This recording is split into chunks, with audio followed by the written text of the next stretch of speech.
अस्सलामु अलैकुम वरहमतुल्लाहि वबरकातुहू। अल्हम्दुलिल्लाह हम मस्जिद अक्सा में है। जुम्मे की नमाज हमने अल्हम्दुलिल्लाह यहाँ पढ़ी है आज। ये मेरे बिल्कुल पीछे आप मस्जिद अक्सा देख रहे हैं, ये है मस्जिद अक्सा।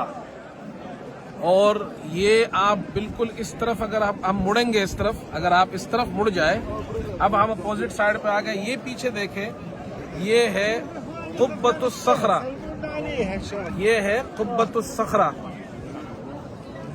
और ये सखरा चट्टान को कहते हैं, उसके ऊपर ये कुब्बा है, गुम्बत है, इसलिए इसको कुब्बतुस सखरा कहते हैं। ये मस्जिद अक्सा नहीं है, अलबत्ता यहाँ भी नमाज होती है और ख़वातीन यहाँ नमाज पढ़ती है। लेकिन ये जो हम बिल्कुल इसके आगे की सिमत पर जो जगह है, ये है मस्जिद अक्सा। और ये जो ज़मीन है यहाँ की, जो खित्ता है, ये तकरीबन 36 एकड़ पर मुश्तमिल है।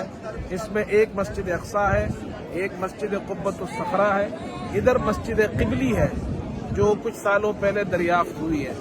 मस्जिद अक्सा के बिल्कुल नीचे यहाँ पर ये पुरानी कदीम मस्जिद यहाँ पर है। तो इस तरफ दरख्तों के पीछे जो मस्जिद है वो मस्जिद बुराक उसका नाम है, जो रसूल करीम सल्लल्लाहु अलैहि वसल्लम मेराज पर आए थे तो आपका बुराक यहाँ पर बांधा गया था। इस पूरे हिस्से को यहाँ का अक्सा का हरम कहा जाता है और ये इस शहर के बिल्कुल वस्त में वाक़े है।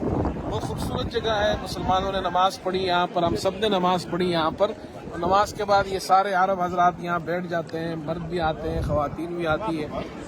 अल्लाह ताला इस हरम को आबाद रखे। और ये मुबारक सरजमीन है, अंबिया अलैहिमुस्सलाम की सरजमीन है। बनी इसराइल के अंबिया अलैहिमुस्सलाम को अल्लाह ने यहाँ भेजा। हुजूर सल्लल्लाहु अलैहि वसल्लम यहाँ से मेराज पर तशरीफ़ ले गए। तो ये हरम शरीफ और मस्जिद नबवी के बाद मुसलमानों के लिए सबसे जो बड़ी मुक़द्दस जगह है, वो तीसरी बड़ी मुक़द्दस मस्जिद वो यहाँ की मस्जिद है। अस्सलामु अलैकुम।